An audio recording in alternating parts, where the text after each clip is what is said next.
တော့တရားနာတယ်ဆိုတာပြင်းလို့နာတာမဖြစ်စေရဘူး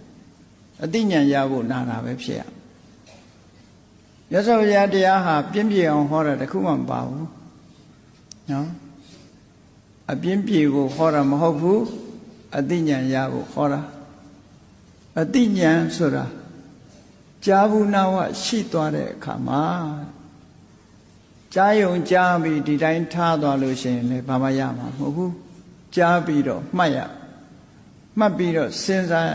စဉ်းစားပြီးတော့ရှောင်တဲ့နာနဲ့ဆောင်းတဲ့နာရှောင်ရန်ဆောင်းရန်ရှောင်ရမယ်အောင်ရှောင်မယ်ဆောင်းရမယ်ဆောင်းအဲ့ဒီကြမှာအကျိုးဖြစ်ထွန်းတာဒီလိုဖြစ်ဖို့လိုတယ်နော်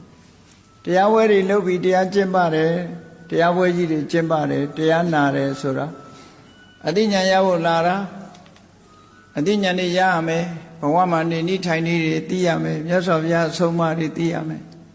သိပြီးတော့အဲ့ဒီအဆုံးအမတွေကိုဆွဲဆွဲမြဲမြဲမှတ်သားရမယ်မှတ်သားပြီးတော့အဓိပ္ပာယ်ရှင်းအောင်